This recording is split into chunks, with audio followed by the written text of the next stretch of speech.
लातूर जिल्ह्यात स्वतःला राजकीय दृष्टीने शक्तिशाली समजणारे बाभळगावच्या लोकांनी राजकीय षडयंत्र रचून निलंगा मतदारसंघात लातूरचं पार्सल पाठवले अशी जोरदार टीका विधानसभा निवडणुकीच्या काळात भाजपच्या पदाधिकारी व कार्यकर्त्यांकडून चर्चेचा विषय होत आहे। हा चर्चेचा विषय राजकीय कट्ट्यावर चांगलाच रंगत होता।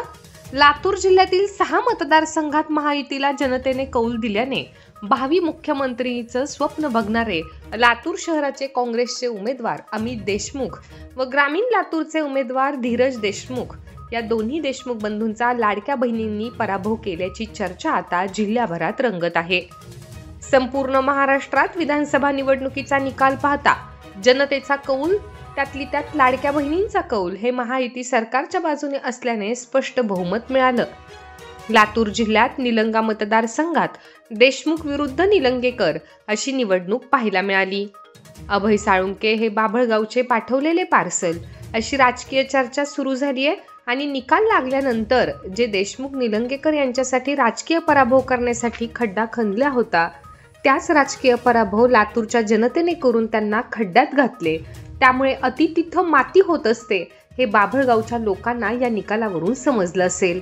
अशी मौके पर चौका मारत फुल राजकीय बॅटिंग भाजपचे युवा नेते अरविंद पाटील निलंगेकर यांनी नाव न घेता अमित देशमुख यांच्यावर केली। विजयानंतर पहिली प्रतिक्रिया काय दिली युवा नेते अरविंद पाटील निलंगेकर आपण ऐकूयात। निलंगा मतदारसंघामध्ये अतिशय वातावरण चांगलं दिसतोय, कार्यकर्ते उत्साह दिसतोय, कशा पद्धतीने ही विजय तुम्ही कुणाला श्रेय देणार आहे? सर्वप्रथम सर्वांचे खूप खूप धन्यवाद। आज निलंगा मतदारसंघाच्या स्वाभिमानाचा हा विजय झालेला आहे। बाभळगावकर इथं आले आणि आज आमचा पर्व करण्यासाठी खूप अटीतटीसाठी त्यांनी शर्ती घातल्या, खूप प्रयत्न केले। आज त्यांना त्यांची जागा पण वाचवता आली नाही, तिथं पण आमच्या ताईंनी त्यांचा पराभव केला आणि लाडक्या बहिणी निलंगा मतदारसंघ नव्हे तर संपूर्ण महाराष्ट्राला एक ऐतिहासिक कौल दिलेला आहे। त्याच्यामुळं सर्वप्रथम मी हा विजय कर्मयोगी डॉक्टर शिवाजीराव पाटील निलंगेकर यांची चरणी अर्पण करतो। हा मतदारसंघाच्या स्वाभिमानाचा विजय। भारतीय जनता पार्टी आणि संघटनेचे प्रत्येक कार्यकर्ते अतिशय तळमळीनं पोटतिडकीनं गेल्या 3 महिन्यापासून काम केलेत आणि हा विजय सर्व जनतेला मी समर्पित करतो। ज्यांनी मुख्यमंत्री स्वप्न बघितले होते, भावी मुख्यमंत्री असं म्हणत होते, त्यांचा पराभव दोन्ही भावाचा झाला, काय सांगाल? तर टीका तुमच्यावर करत होते, काय जुन्या म्हणी आहेत, जिथं जर दुसऱ्याला खड्डा खोदायला झालं तर आपण स्वतः ते खड्डा हे करतात।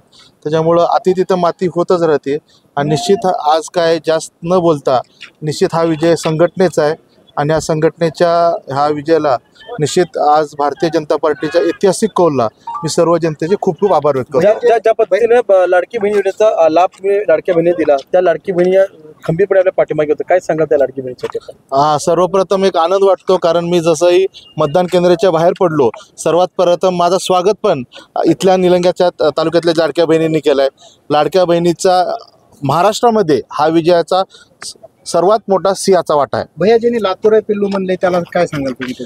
मी आज कुणाला टीका टिप्पणी करणार नाही। आज सर्वांना फक्त जसं मी पहिलं पण नम्रतेने घेतलो, आज पण संयमाने घेतो। मी आज सर्व मीडियाच्या माध्यमातून सर्व निलंगा शिराणपळ देवणीच्या जनतेला हे पण आवाहन करणार आहेत, जल्लोष साजरा करा, पण जल्लोष साजरा करत असताना कुणालाही वेदना होणार नाही, कुणालाही त्रास होणार नाही हिची काळजी घेऊन आनंदाचा आणि ऐतिहासिक विजयाचा जल्लोष साजरा करावा। Bureau report APN Maharashtra news, Aslam Zarekar, Nilanga, Latur. अशाच नवनवीन ताज्या घडामोडी पाहण्यासाठी आजच आमच्या YouTube चॅनलला लाईक करा, शेअर करा, सबस्क्राईब करा आणि हो बेल आयकॉन प्रेस करायला विसरू नका।